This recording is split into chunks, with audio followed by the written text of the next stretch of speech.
Hey guys, it's Brandon Adams, the host of DawgNation Daily, the daily podcast for Georgia Bulldogs fans. Thanks for being with us to start the week, and not just any week. It's the week of our DawgNation Appreciation, which comes up on Thursday. Many of you have already gotten your tickets. In fact, we are getting actually very, very limited on tickets, but many of you still making plans to be with us on Thursday. We're certainly excited about that. And as a way of kind of kicking things off on today's show, when our official broadcast begins in just a couple of minutes, we're actually going to welcome in one of our special guests there that night for DawgNation Appreciation, one of the great members of Georgia's 2017 team, as the former Georgia linebacker Lorenzo Carter, a guy who made a great legacy for himself at UGA and now stands at the forefront of a terrific NFL career, maybe even a first-round draft pick. We'll talk to him about that. Lorenzo Carter going to join us here live on DawgNation Daily in just a couple of minutes when the official broadcast begins. We're also going to say hello to Chip Towers here on the program a little later on. As you might imagine, one of the things that we're going to get into with Chip is really the future of the Georgia basketball program. After Mark Fox officially relieved of his duties, of course, you know, Georgia loses to Kentucky in the SEC tournament on Friday. On Saturday, the move is made against Fox. He is now out. Georgia now looking for its next coach. And I got to tell you, the list of names that kind of show up as next basketball coach of Georgia is actually pretty interesting here. There are some pretty legitimate candidates, and I'm actually a little bit more excited, frankly, about the Georgia basketball coaching search than I thought I would be. Chip Towers is all over that. He'll shed some light on that. We've got a lot of fun and surprises in store as well. But it's Lorenzo Carter to kick things off as DawgNation Daily begins right now. Presented by DawgNation.com. This is DawgNation Daily, the daily podcast for Georgia Bulldogs fans.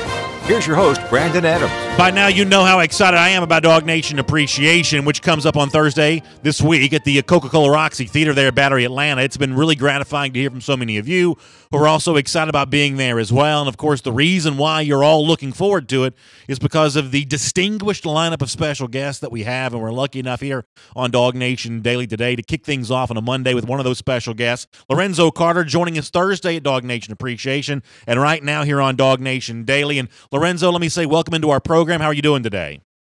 Hey, I'm good. Thanks for having me, man. Well, it's great to have you. Good to have you on the program. And I guess let me start with some official business for you. What's at top of mind for you right now? The fact that you just come off the NFL Combine. You really showed out statistically there, ran a great 40 time. Your leap was very impressive as well. I would imagine you were pretty satisfied with what you were able to get done there at the NFL Combine. Is that fair to say? Yeah, I did a pretty good job. There's a lot of hard work went into it. So right after the season, got into work for it. So I went in there. I just put the numbers down I wanted. So I was carrying the play. I mean, is it more of a relief situation, or is it more kind of on to the next thing and sort of, I guess, duplicating that the pro day coming up here as well? It's been kind of fun talking to you and your former teammates about this, kind of the mindset that you get into. And what we've heard from a lot of these guys is, hey, it's an approach much like a game where that same competitive fire that burns on fall Saturdays now burns to, I guess, make yourself some money and, you know, potentially kind of slide up in the draft. Is that kind of your approach to it, that you sort of view it almost like a game and this is just sort of the next thing and that needs to be done to build yourself an NFL career? Oh, yeah, definitely. I know we kind of got brainwashed or programmed in a way. It's on to the next one. So we got that combine done. Prepare for it like a game, but after that, you got to keep preparing because we got pro day coming up.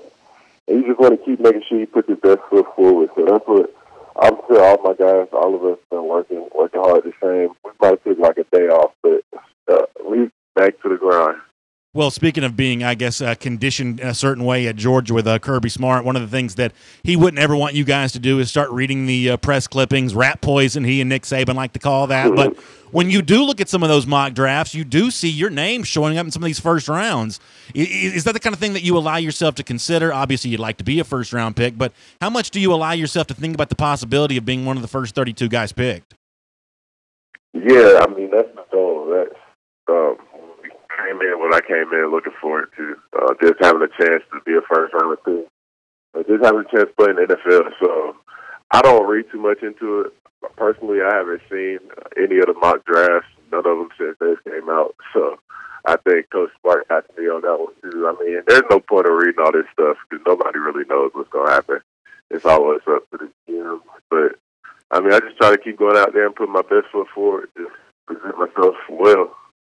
Of course, one of the things you did talk to the media about when you were at the Combine is the fact that you kind of want to put your pass rushing skills back to the forefront. We all know the story at Georgia. You know, you were asked to do a lot of different things. You did a lot of pass coverage, for instance, and you kind of filled a lot of voids for the Georgia defense. But obviously, sacking the quarterback is fun, and they certainly pay a lot for sacking the quarterback. Is it fair to say that as you kind of, you know, turn your attention towards the draft, putting those pass rushing skills back towards the forefront is kind of at the top of mind for what you want to do?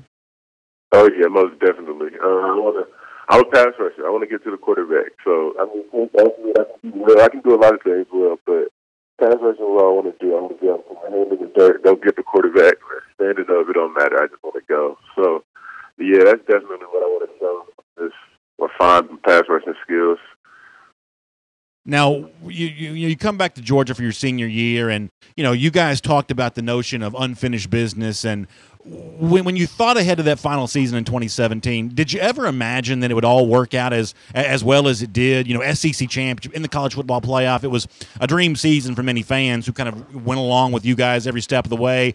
For you personally, when you look towards your final season at Georgia, did your imagination ever run wild to the point that it could actually work out as well as it did? Yeah, we actually did. I think so. Coming in, the way we grind, the way we worked, we knew we had something special. But it's like you kind of always think that coming into the season. But when we first got into the season, started rolling, started winning, and started playing with each other, we realized we actually had something special that we all bought in. That we really had a chance to make a run for it all. So it might have shocked a lot of people in the outside world, but everybody inside of Bucksmere knew what we had. So we knew we had. We just had to live up to it.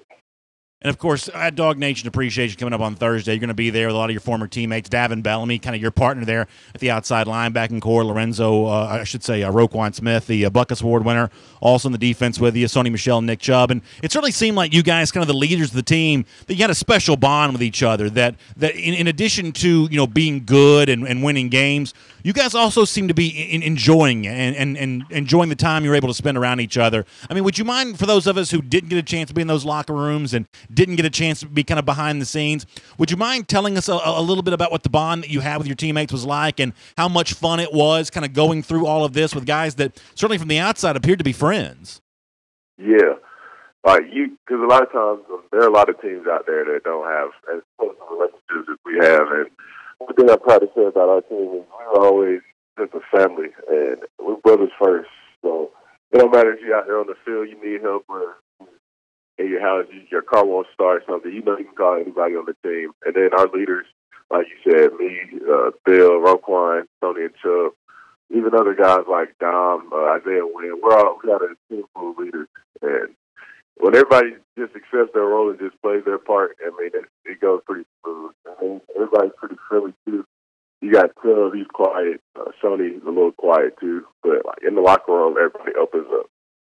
And, of course, one of the great moments of the 2017 season was actually the first day of 2018, the win against Oklahoma. Your block field goal in overtime is one of the seminal moments of that game and what I think has been described as the best game of the season. Would you mind kind of putting us inside your head right before that play goes down? Obviously, it's a pressure-packed situation. The Oklahoma offense is so good that you know that in overtime, you know, any mistake or any sort of, you know, success for Oklahoma is going to be magnified because of, you know, just how good that offense was at moving the football. So it's really a clutch performance to kind of get your hand in the air and block that field goal and give Sony a chance to score the game-winning touchdown. What's the thought process before that goes down and just in overtime in general, if you don't mind describing?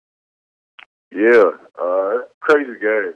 I mean, it's a blessing. Let's say that I even played in the game, but just going into overtime, just knowing we got to get a stop. It's playing them, you know, their offense, they're going to make plays, but it all comes down to who makes the most plays. So we knew we had to make one more play than them, and that's all we needed. And once we held them to a field goal attempt, we knew we had a chance to win, but we just want to give our offense a little extra motivation, a little boost. And when in there, they left a gap the whole game. So when we attacked it early in the game, I almost got through, but they caught my leg, so I had to make sure I got up and jumped over them.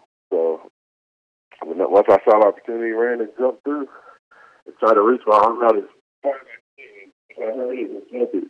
it was just a sigh of relief that we did it. I knew offense was going to take care of business once they got the ball. It's a great story, Lorenzo. I appreciate that. A lot of those stories are going to be what happens on Thursday for DawgNation Appreciation. You know, for a lot of fans, it's their first chance to kind of be in the same room with you guys since all this went down. And for you personally, what does it mean to be a part of a group like DawgNation that wants to enjoy and celebrate this season and wants to let you all know just how much you all meant to them during the year? What does it mean for you personally to be a DawgNation Appreciation on Thursday? Yeah, I'm just excited, man. Like we don't get a lot of chance and opportunities to interact with fans and stuff. We have busy schedules, but just to get a chance to sit out and just be around DawgNation, I think, with the best fans in the world. So, I mean, I love it. I just looking forward to being there. Well, listen, Lorenzo, I'm really excited about you being there as well. Thank you so much for your participation. Thanks for being here on DawgNation Daily today. And, of course, best of luck as you continue your preparations for the NFL draft. I know you're going to make DawgNation proud in the NFL for many years to come. Thanks for your time. No, I appreciate it.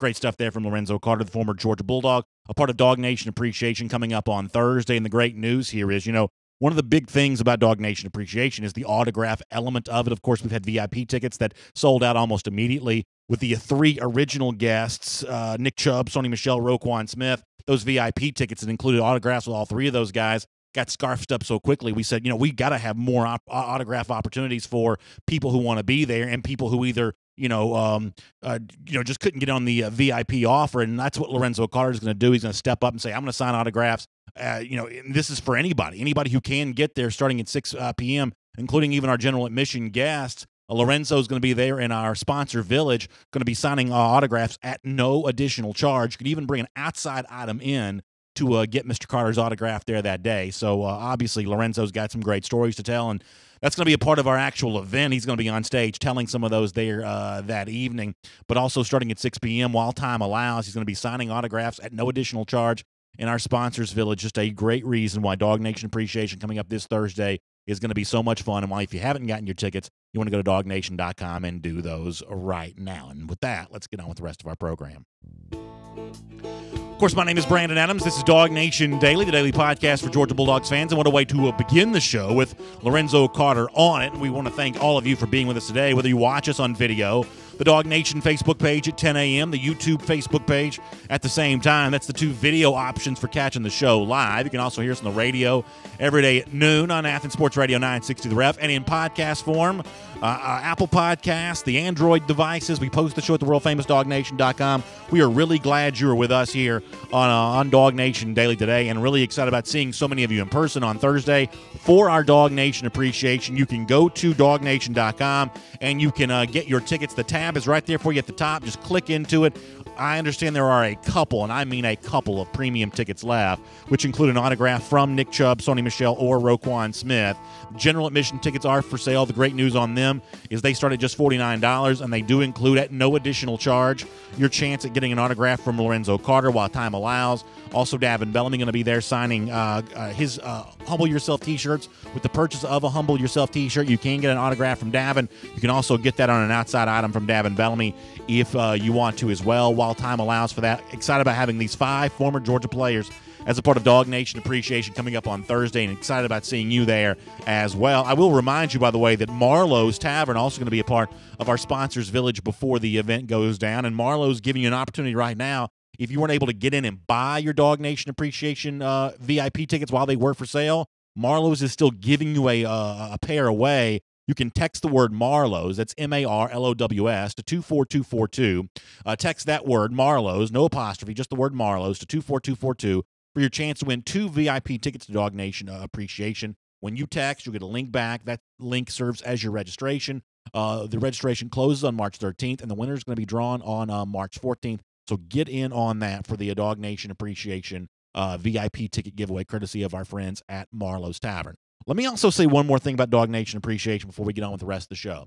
I know many of you have expressed, hey, I live a long way away. We have people, that listen around the country, around the world. You have service people that live overseas. A lot of folks that would love to be a part of DawgNation Appreciation, but just can't be in Atlanta on that particular day. And they said, is there some sort of way we can participate in what's going to go on here? Well, whether you're going to be at DawgNation Appreciation or not, here's a way that everybody can be a part of it. If you've ever had a personal message that you wanted to give to the 5 players going to be with us there that night, Nick Chubb, Sony Michel, Roquan Smith, Lorenzo Carter, Davin Bellamy, you can actually send a brief video message. We're going to compile as many of these together as we can and make that a part of our presentation to the players that night on the screen. The way that you want to get this to us is you can simply send your video message via social media at DawgNation on Twitter or DawgNation on Instagram. Just simply send a very, very brief, short video message there on DawgNation and Instagram. Just make sure you tag at DawgNation on that. We will get that. Or you can email a short video to DawgNationSocial@gmail.com. And if you're watching on video, you can obviously see this.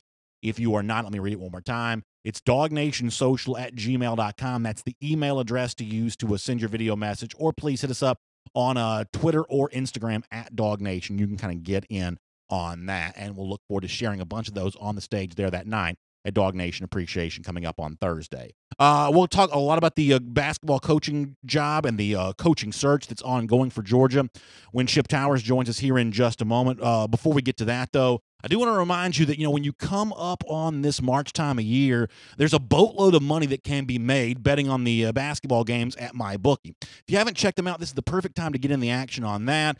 You can score some big on some college hoops. You got thousands of online players who are betting at MyBookie.ag right now. So if you're sick of getting the runaround and, not getting the fast no-hassle payout when you win, the place to have all that be changed and all that be better is at mybookie.ag. And best of all, if you use the promo code DawgNation, your first deposit can be matched up to 50%. So play with the winners play at mybookie.ag. Use the promo code DawgNation. Your first deposit can be matched up to 50%. You play, you win, you get paid. It's as simple as that. The website, mybookie.ag. The promo code DawgNation. Your first deposit can be matched up to 50%. Obviously, Georgia hopes to be a part of the madness in years to come. A new coach is going to help lead the way towards that, maybe. For more information on who that might be, let's get ready to welcome in Chip Towers right now. From Athens and across the SEC or wherever the recruiting trail may lead, here's a DawgNation.com insider. We will say hello to Chip Towers with some interesting things going on in Athens right now. The basketball coaching search ongoing. And Chip, as I say good morning to you, I will admit something that I have to say that I was kind of persuaded a good bit by what I've seen at DawgNation the last couple of days about what an intriguing candidate Thad Matta, the former Ohio State coach, might be. When you look at his winning percentage, you look at the success he's had in the NCAA tournament, couple Final Fours here. He has had, when he was fully healthy, some great success in recruiting. Is it safe to say that, based on what you guys have reported, you and Seth, and what else is out there on the internet, that Thad Matta is the favorite for this job right now? Yeah, Brandon, I certainly think so. And, obviously nothing is coming directly from Greg McGarity and Jerry Moorhead, who will ultimately make this decision. But all indications are that they're meeting with him, talking with him, possibly this morning. That's the information that I had. And, when you get, I gotta be honest with you, it wasn't until I pulled Thad Matta's bio that I realized the level of success this guy's had. I mean, obviously we've kind of all known who Thad Matta is with that, famous, bald head and scowl and all the NCAA tournament appearances that they've made. But, it's just, a 740 winning percentage, after, playing, coaching at Butler and Xavier and in the Big Ten at Ohio State is unbelievable. I mean, that level of success in some real hardcore basketball country is impressive. And, he does have ties here in the South. Obviously, we've reported that his brother, Greg Matta, works at North Cobb Christian Academy as a basketball coach, was at Kennesaw State before that. He's recruited players out of Georgia, though mostly, up in Big Ten country. But I think what you're seeing across the league, with the inclusion of, or infusion, if you want to say, of people like Ben Howland and certainly Rick Barnes, that seems to be there seems to be a sort of a coaching metamorphosis afoot in the SEC, and certainly Thad Matta, kind of fills that bill for Georgia. Should Georgia decide that he's their best candidate and he decides that he wants to come to Georgia. So obviously the backstory here is he'd probably still be at Ohio State if it weren't for the back issues that I think it's fair to describe kind of took him off the recruiting trail. The roster became somewhat depleted, and Ohio State wasn't as good at the end as they were during the sort of main balance of his tenure. There was a Cleveland Plain Dealer story in the last 24 hours that a condition of his buyout at Ohio State was essentially going to pay him his full contract, required him, like so many of these contracts do, to seriously seek employment other places. Is there a chance that all of this is, I hate to say use a word like ruse, but is there a chance all of this is just an attempt on Mata's part to fulfill his obligation, his contract, and he'd prefer to make money without coaching as opposed to making money for coaching? Yeah, I read that same story last night, actually, Brandon. You're right, and the answer is we don't know. Hopefully we can get to the bottom of that, but I'm sure Georgia's getting to the bottom of that. I mean, that's going to be, the first question of any interview with a guy like this is going to be, how do you feel? Do you have the energy? Can you get back in the game? Certainly that's the indication, the fact that he's already talked to Ole Miss and that now he's talking to Georgia. But, whether he's trying to play somebody, we're not going to know, for a while, quite honestly. But the bottom line is, if this guy is available, I mean, in my opinion, in Chip Towers' opinion, there's not a better candidate out there. I mean, there's just simply this guy's resume, his list of accomplishments is incomparable. I mean, the guy's got a better career winning percentage than Rick Pitino. Yeah. So I mean, he's up there in some high water when it comes to the ability to win basketball games. And, that's just tough to find.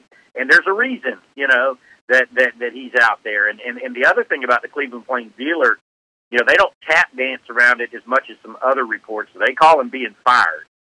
They don't say it in any uncertain terms. There's other places where you read about it, says mutually agreed upon. And all of that is semantics. I mean, nobody generally leaves a $3 million a year job of their own volition. But he was definitely struggling medically, the last several years, and that's going to be the ultimate deciding factor about whether he returns or not, is his health. So Mark Titus was a player who played for Mott at Ohio State. He now works as like a media guy. He works for The Ringer, which is a website owned by Bill Simmons, the former ESPN personality. And Titus wrote in pretty explicit detail about how bad the health situation had gotten for Mata. He had to sit in a chair during practice. He would lay flat on the ground in the locker room. He kind of went into some more detail about just how kind of ugly it was from him from a health standpoint.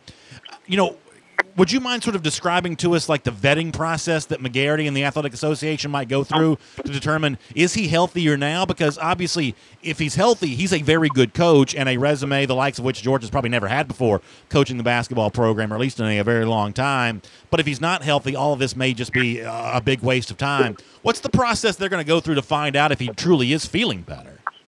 Well, let me first say a couple of things on that front, Brandon. First off, back injuries, back problems are a real deal, serious thing.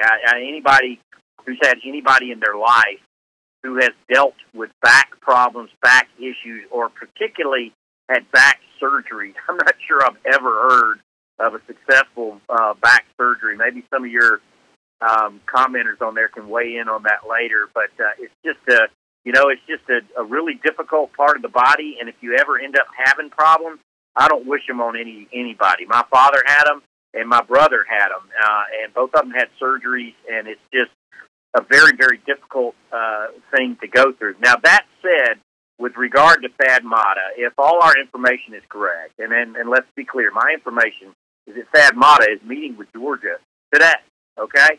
If they're doing that, I think a lot of these hoops have already been jumped through, Brandon, because, look, Mark Fox didn't get fired suddenly. I mean, yes, the firing came down on Saturday, but again, my information tells me that Georgia, and that you would be a fool to think this wasn't the case, has been considering this for quite some time.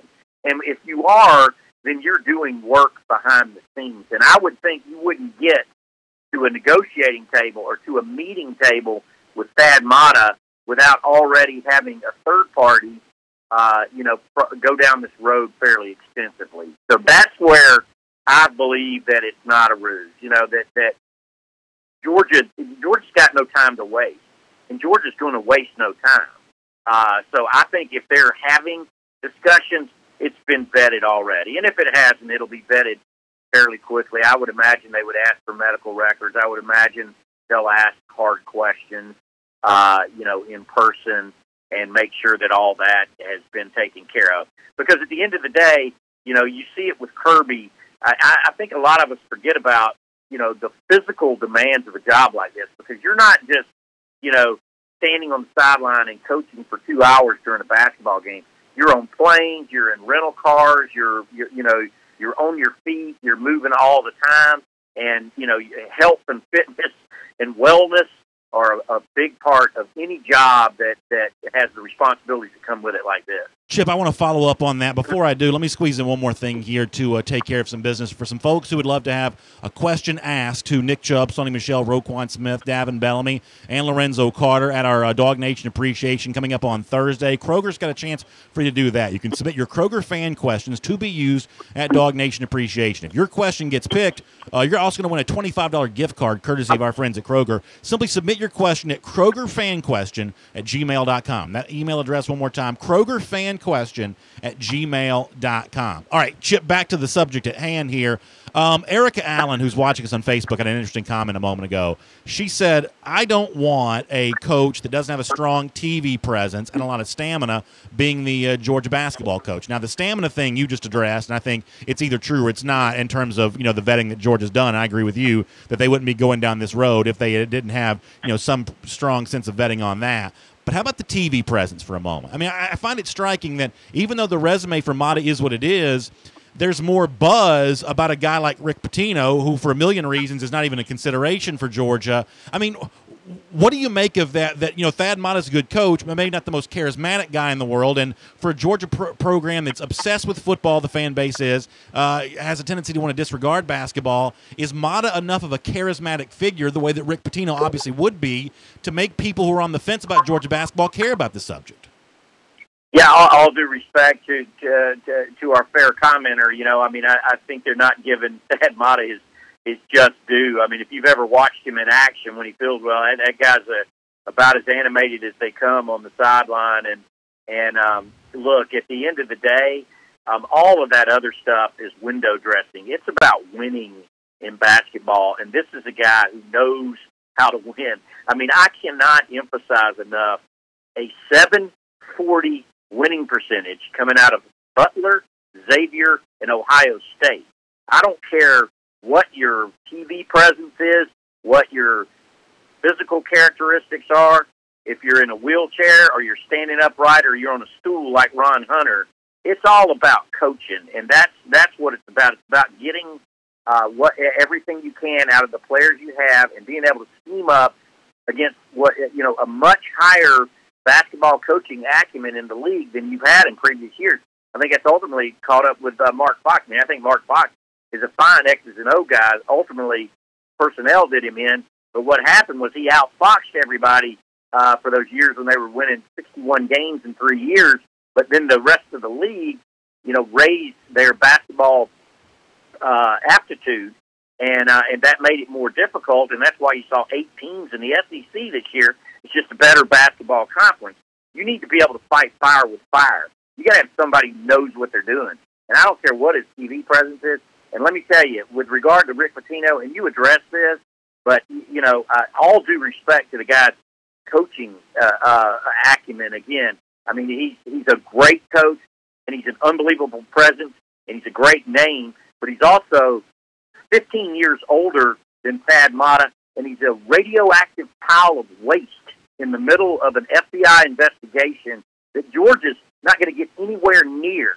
And anybody talking about it or saying there's anything to it is full of it. There's nothing to it. Well, let me play devil's advocate with that point just for a moment. I obviously agree with you. I think that you're certainly much closer to the situation than the national media who's tweeting about this is. But let me just play devil's advocate. Dick Vitale has publicly campaigned for Pitino to get another chance. John Calipari, the current Kentucky coach, he had wins vacated at both Memphis and UMass, the two stops he had before coming to Kentucky. I mean, just to play devil's advocate, would it be so bad to bring in a coach who had NCAA trouble when seemingly, half this sport has had some sort of NCAA trouble in the past? Not if you're Auburn. I mean, it works fine with Bruce Pearl, and you don't care about what other people think. But it's been my experience being around Georgia that they care about those kind of things. And you're not going to associate. You already tried that one time with Jim Herrick, and how'd that go, right? I mean, you're not going to do it. There are other. You don't need to.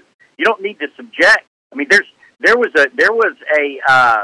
a mandate given to Mark Fox, all due respect to his own principles, but as he stood up there and said on the podium yesterday, he was given a directive by the president of the university when he took the job to not put the school in any jeopardy so look, I think Georgia is in the market for a coach at the perfect time, because I think a lot of this stuff, I think the FBI pulling back the layers on college basketball is good for college basketball. I think it's going to get some of this ne'er-do-well element out of. You're never going to get all of it out. You're never going to, because it's just too prevalent, and you can't be everywhere all the time. And you're not always going to have the FBI to do your investigating for you. And the NCAA, as we have seen in recent years, is a toothless entity that can't really do anything of its own because it doesn't have subpoena power. But you can't hide money from the FBI. And if somebody's paying somebody for $100,000 to come play for them, and they're not paying taxes on it, they're going to get to the bottom of that.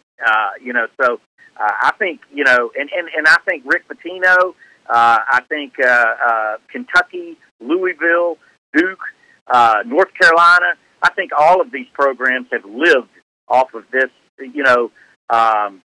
this particular business model. And I think this business model is changing, and I think that's good for the Georgias of the world. I want to try to squeeze in two quick final questions. We're running a little bit short on time here. Let me try to see if I can squeeze in two before we let you go. If Mata would be like my sort of first choice based on everything you've said, it sounds like that's the direction that Georgia might be leaning. Does that put like Tom Crean in like number 2 position, maybe Grant from College of Charleston number 3 position? Is that the sort of the next group of premier candidates, assuming that the Mata thing were not to work out? Yeah, I mean that's kind of the way I'm looking at it. Again, Tom Crean checks a lot of those boxes that we discussed with Thad Matta. I mean, there's others as well, and you never know.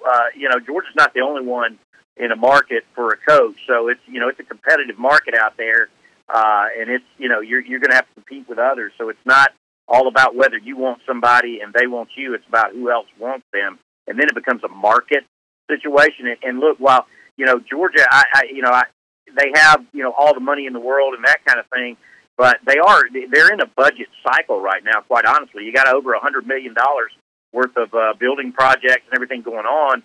They're not going to sell their soul for a coach, and generally athletic directors believe this, whether it's Greg McGarity or somebody else.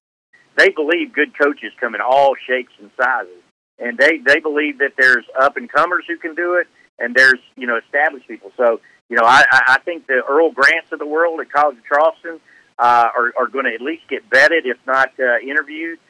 Don't count out somebody like Ron Hunter sitting over there doing what he's been doing at Georgia State. I mean, I think he deserves a discussion, a phone call, whether it's behind the scenes or a sit-down interview. But I do think time is of the essence, and, I think somebody like Thad Matta, if my information is correct, you bring him in first, because if you are able to strike a deal with that guy, then you don't need to waste any more time. You can make a deal and get to work. All right, quick final question for you, Chip. We certainly appreciate your time here today. Mark Fox sort of referenced what he thought was maybe not the world's best relationship between himself and Greg McGarity. He didn't maybe feel fully supported by the Georgia athletic director. I took that more as maybe some dissatisfaction, the fact that McGarity had played hardball with Fox's last contract extension, reducing the amount of the buyout, for instance. Is there more to that, though, than what I just said, or is this just simply a issue with, Fox ended up making less money in his firing than he would have made based on the terms 2 years ago? Yeah, well, I think it's about management style, And look, forgetting my own personal opinion, I mean, there's no question that, Greg McGarity has a management style that, that is sometimes adversarial and not always in simpatico with coaches. It's not a surprise. It's the same type of philosophical style, management style that you saw under Jeremy Foley at Florida, and Greg McGarity worked, as his right-hand man for 18 years. And, right, wrong, or indifferent, the bottom line is he likes to keep the heat on coaches, and in particular, that represented sort of a philosophical change the years that Fox is talking about, 2014 and 2015. Not just him, but Mark Richt, encountered the same kind of thing. And here's what it is. It's basically show me something, win something. Win something, and it's a waterfall. It's a cascade of perks and money and things like that. But you got to win something for it. And that's kind of what happened with Kirby Smart. Kirby Smart brought home an SEC championship and a college football playoff appearance, and he's going to get a substantial raise. Everybody on his staff is going to get the increases that they seek, and the titles that they seek, and the facilities that they seek. But it's only because they won, and that'll dry up sooner or later if you don't keep winning, and that's just his philosophical style, like it or not. All right, Chip, great stuff. You and Seth Emerson have been all over this story since it broke. Mark Fox out as Georgia basketball coach. Dogs looking to move swiftly to bring in a new name to lead the program. We'll look forward to reading a lot more from him in the days ahead. Thanks for giving us some time today on DawgNation Daily, and we'll talk to you soon. You got it, buddy. Let's take a look around the rest of the league. This is SEC Through. Really interesting and fascinating conversation there with Chip Towers, who, he brings a lot of institutional memory, institutional understanding of Georgia into a situation like this. I mean, I love Chip Towers all the time at DawgNation, but it's these times around coaching changes, football a couple of years ago, basketball right now, where a guy like Chip Towers really shows his value because he's been through a lot of these. He knows the inner workings of that university very well, and it's nice to lean on his expertise here on DawgNation Daily. I'm getting really excited about Friday, March the 23rd. That's the day that I'm going to be a part of the Atlanta International Auto Show. If you can't be there on Friday, I hope you are able to be a part of it when it does go down. You can shop, compare from hundreds of new cars, trucks, SUVs from over 25 major manufacturers. You can also see debuting models for 2019, the latest in alternative fuel vehicles, and some great special attractions like there's some Star Wars vehicles going to be there, some Marvel comic mascot style action heroes going to be there too. It's going to be a really fun time. It only goes down once a year. It's 5 big days from March 21st through the 25th at the Georgia World Congress Center right there on Northside Drive, downtown Atlanta. You can visit Go Auto Show for more info. The website, once again, goautoshow.com. Go there for more details. I'm going to be, of course, there Friday, March 23rd from 1 to 3 p.m. Really looking forward to that. Of course, as we transition to our SEC through, I'll remind you, SEC Country Live this afternoon, 3 p.m. It's going to go down all week long. I'm actually going to be on special assignment this week. Will not be on SEC Country Live. I'll look forward to seeing you the following Monday, but the show goes on without me. As hard as that it might be for me to believe, it is going to happen without me today. So make sure you check out my buddy Mike Johnson, as he has a lot of his friends and special guests kind of filling in for me throughout the week. Of course, good news for SEC in basketball yesterday. 8 different SEC teams make the NCAA tournament. Kentucky wins the SEC tournament. They go into the NCAAs on a hot streak. Florida's in there. Auburn, Tennessee, Missouri makes the cut. Arkansas in the SEC tournament. So a flood of Texas A&M, I guess you have to include them there as well. A flood of SEC teams make the NCAA tournament, and this goes back to what was a very explicit initiative from the SEC a couple of years ago to get better at basketball. Mike Tranghese, the former Big East commissioner. The Big East, obviously a great heritage of being very good at basketball. Tranghese, former chairman of the college basketball tournament selection committee. He was brought in to kind of oversee the improvements of basketball. And for most of the SEC, it has happened. In a lot of ways, that's what kind of puts extra pressure on Georgia here, is the fact that other programs did bring in accomplished head coaches and started having success. Alabama, even with Avery Johnson. They have a top 15 pick in Colin Sexton. They're in the NCAA tournament. So the pressure is on Georgia to kind of match what you see happening around the SEC, and 8 teams going dancing, an example of that. As far as football goes, though, let me hit a couple football stories. We talked on Friday about what Ed Orgeron's been saying about his quarterback situation at LSU. Spring practice for the Tigers began this weekend. Orgeron spoke with the media, and while he is apparently confident they're going to have a quarterback eventually. He says there is no first-team quarterback as of yet. This is not a surprise. This is what coaches, for the most part, are supposed to say.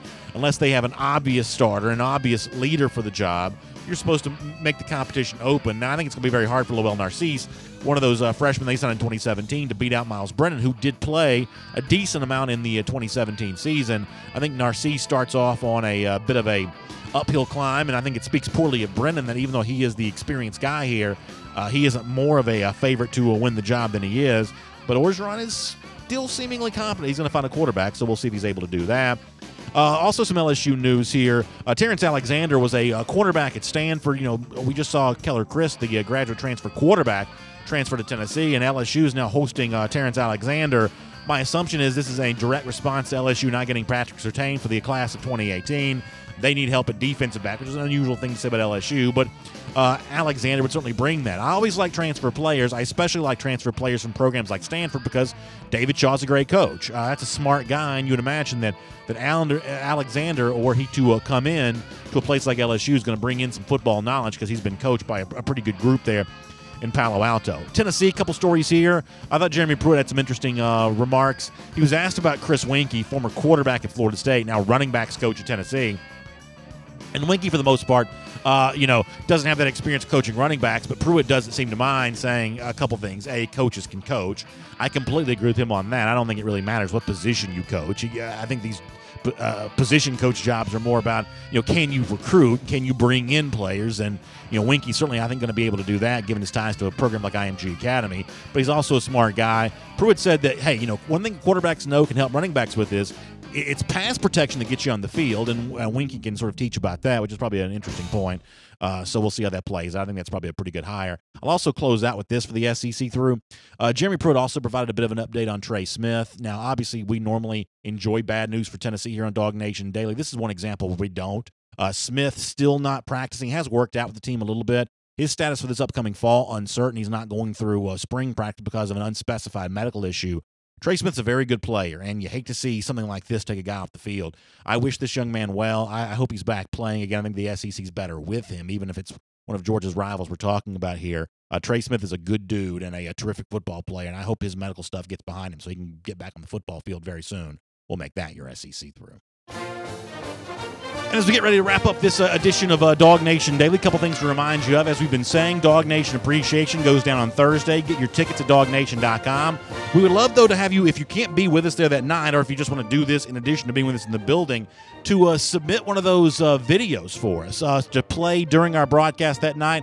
Either send it to us on Twitter at DawgNation, on Instagram at DawgNation, or the website if you want to email a video is DawgNationSocial@gmail.com. Go ahead and get in on that. You can also submit your Kroger fan question as well at KrogerFanQuestion@gmail.com. And if you get picked for that, we'll give you a $25 gift card courtesy of Kroger. So get in on both of those deals for DawgNation Appreciation on Thursday. We'll have a DawgNation Daily Double posted for you at the forum at forum.DawgNation.com with more on the basketball coaching search. And we're still looking forward to beating those nasty, stinking Gators 229 days from right now. It's our Gatorator Countdown here on DawgNation Daily. We'll see you tomorrow.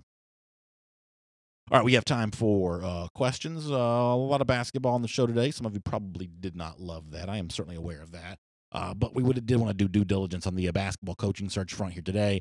So if you want to spend this time talking about football, we can obviously do that. If you want to do the basketball stuff some more, we can do that a little bit as well.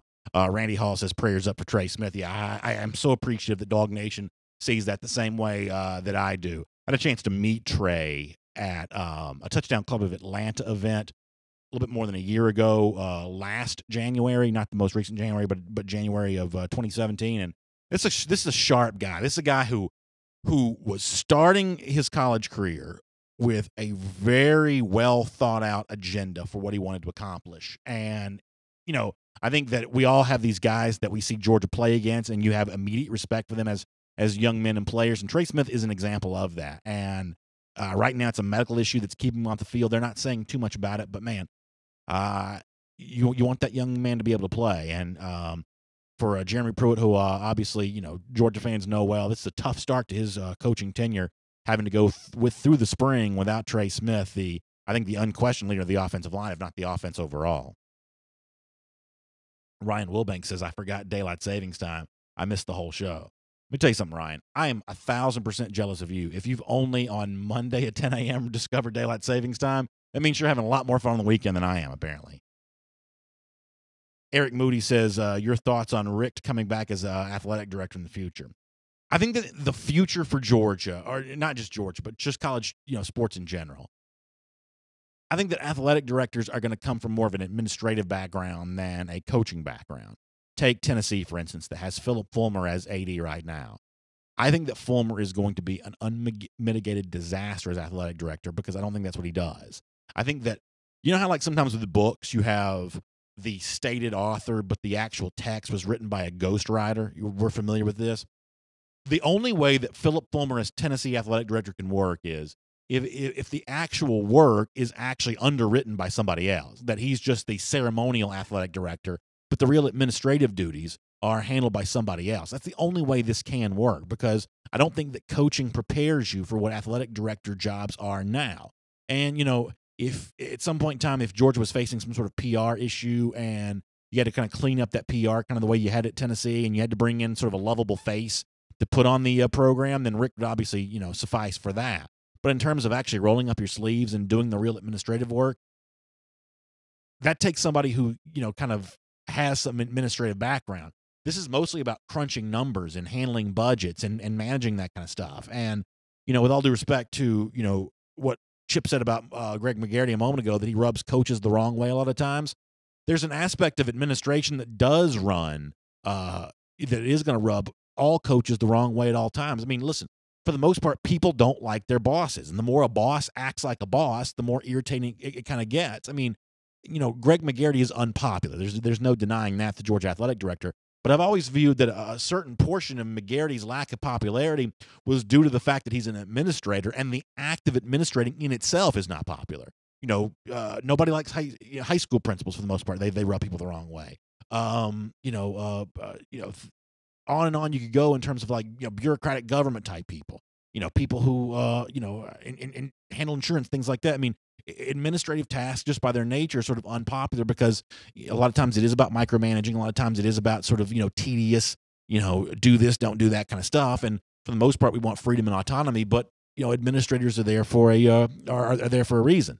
This is not to say that I support Greg McGarity. I don't know that I necessarily do, but I think there's a portion of his lack of popularity that is just due to the fact that, people don't like administrators. I mean, McGarity looks like your middle school principal, and your middle school principal probably was not very popular.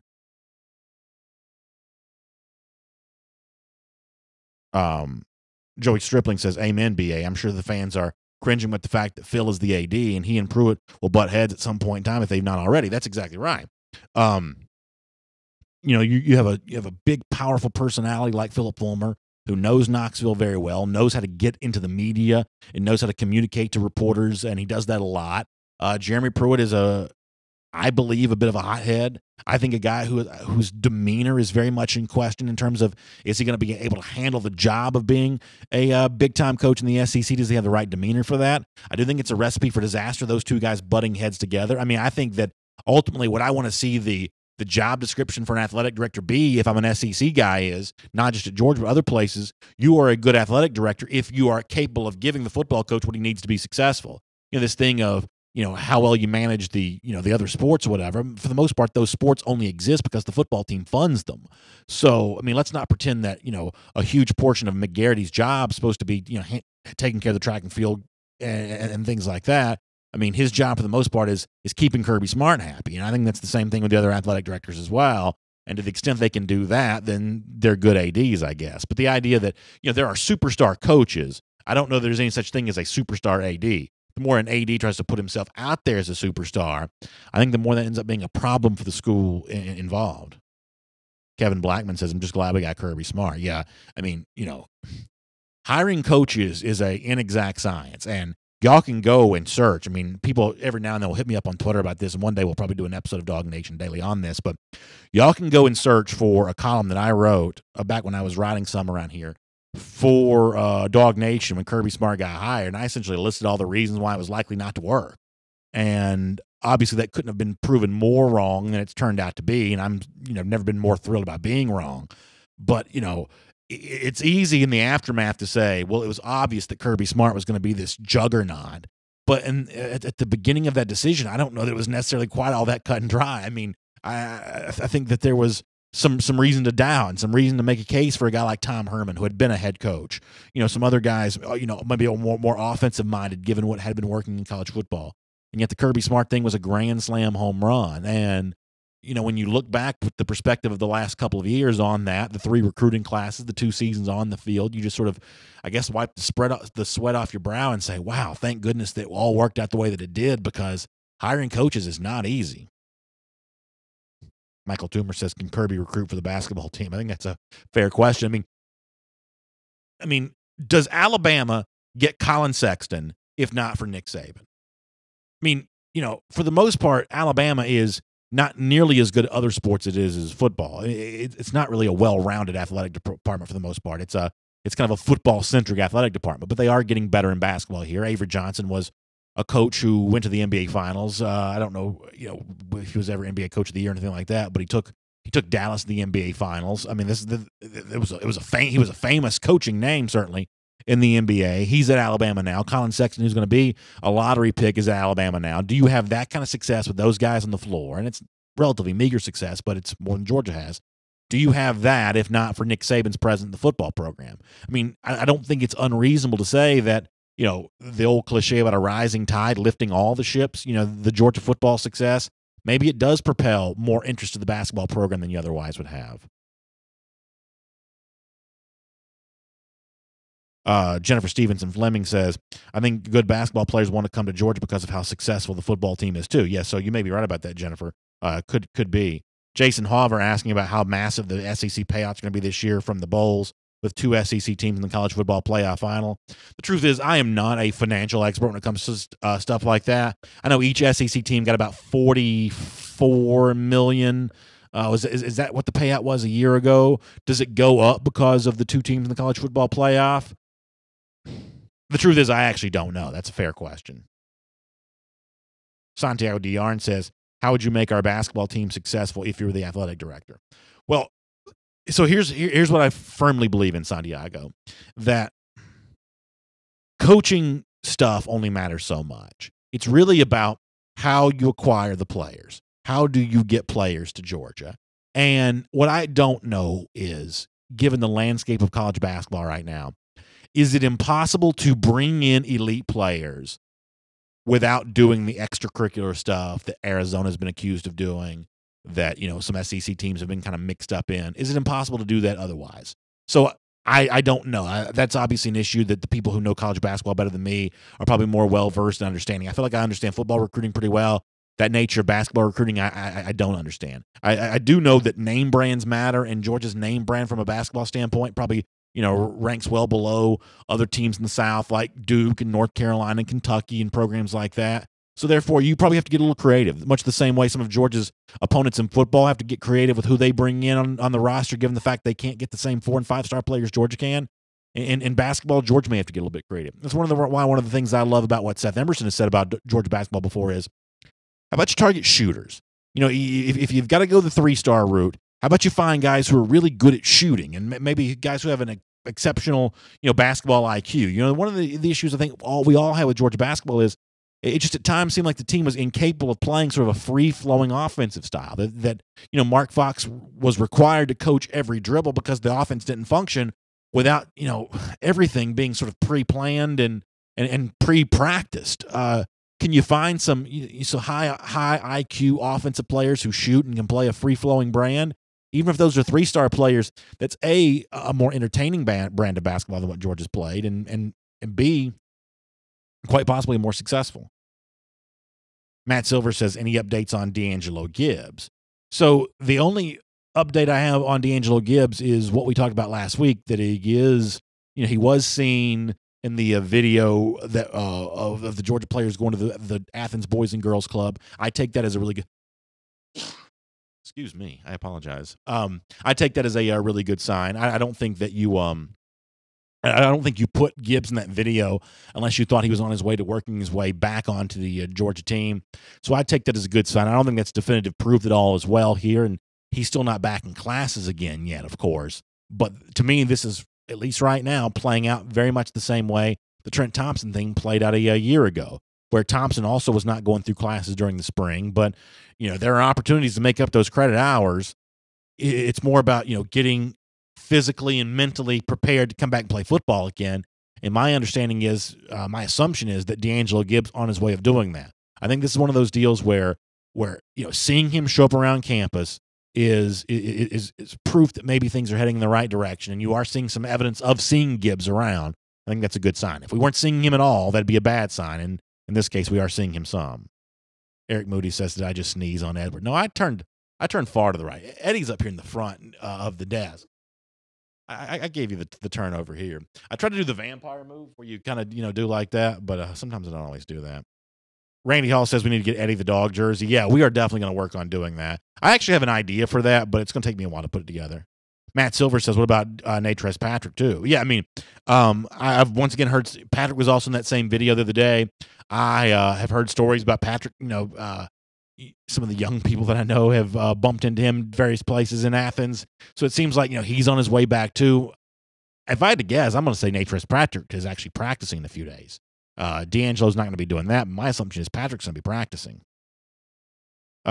Kevin Blackman says springtime allergies. Got to hate them. Actually, that was just a sneeze that came up out of nowhere. One of the things I'm very lucky on is I don't really get the springtime allergies. My wife, terrible. I mean, she very, very susceptible to allergies. For me, I've never really been that way.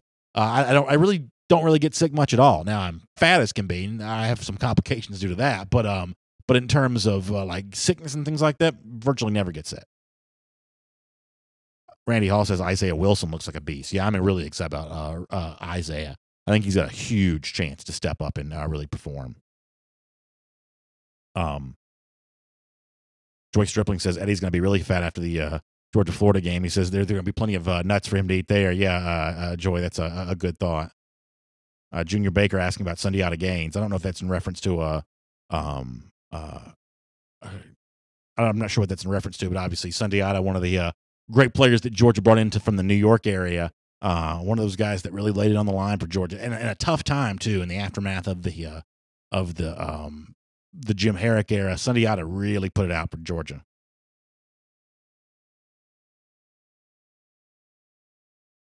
Miriam Martin Corbin says Natrez Patrick would be awesome news. Yeah, it really would be. Really would be. Nathaniel Jones about word on Zamir White's recovery from knee surgery. I would imagine that, now that's kind of all sort of, held under wraps by Georgia. Zamir's an early enrollee, so Georgia's in kind of control of all this stuff now. So they'll be pretty tight-lipped on the recovery. If Zamir was a summer enrollee, we'd probably find out more about his recovery than we do know now. But my guess is that, certainly, Zamir was thought to be one of these guys that was really attacking this in much the same way that Nick Chubb had attacked his own recovery. I would imagine that Georgia's first practice is on March 20th. Kirby will probably be asked about Zamir White there during that initial press conference, and he'll give us some update. The truth is he's not going to say much. We may have to sort of read between the lines on a lot of this kind of stuff, but I certainly have every belief that Zamir White's really attacking this thing. And I'm sort of operating the assumption that the injury wasn't nearly as bad as the one that Nick Chubb suffered. So I don't know how that alters the timeline here. I'm no doctor, but that's the assumption I'm working off of. Junior Baker says we won the SEC tournament with Sundiata Gaines. That's right. I was actually at every single one of those games at Georgia Tech. What a fun ride that was. And 2008, I guess the year was. I was there for the Kentucky game. I mean, a Georgia team that had essentially won no SEC games all season long, won 2 SEC games in the same day. It was crazy. And then obviously came back to beat Arkansas on that Sunday to win the SEC championship in the in-state rivals gym. It was a wild, wild time. I remember the day of the Kentucky game, security was not allowing anybody into the venue. It was almost like the game was being played in an empty gym. And there were Kentucky fans all around the outside of what was then known as Alexander Memorial Coliseum.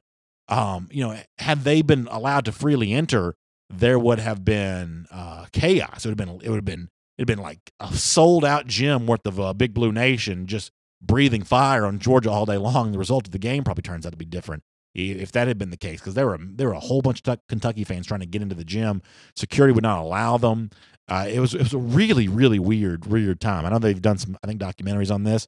It's a story worth telling because it was just a crazy experience. Chris Free asking a great question about Charlie Warner's recovery from his ankle injury. They need to use him more next year. Yeah, boy, that Oklahoma game, the Rose Bowl, serves as a really interesting foreshadowing of what Warner might be able to do in the future because, what do you have, 5 catches against Oklahoma before the injury? He was really looking like he was coming into his own. And, from an athletic standpoint, you think about Nada as being the 5-star, but, Warner's athleticism, I don't know how much it takes a backseat to Nada's there. I think Warner's a future NFL player, too, here. And it would be nice to see Georgia really use him this season. All right, so we got to get ready to get out of here today. Thank you all for being here. Really excited about Thursday and DawgNation Appreciation. Really appreciate your time here today on DawgNation Daily. We'll have the podcast up for you. Good stuff there. SEC Country Live, 3 p.m. this afternoon. Don't forget, I am on an assignment here this week. I will not be on SEC Country Live, but I will look forward to being back the following Monday. We'll have the DawgNation Daily Double Up. We'll have more on the basketball coaching search for Georgia.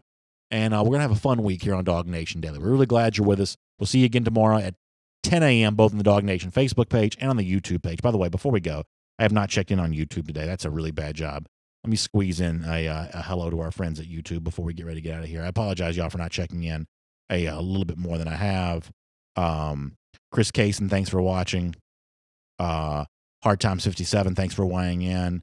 Looks like they're having a conversation there on the Enrique Murillo, part of that one as well, on the current state of just the fan response to Georgia basketball, which I think is a very interesting part of this conversation. It's one we'll look forward to having both on YouTube and on Facebook in the days ahead. YouTube friends, sorry for not checking in with y'all more today. We'll look forward to doing that a lot more tomorrow and see you tomorrow morning at 10 a.m. for another episode of DawgNation Daily Live.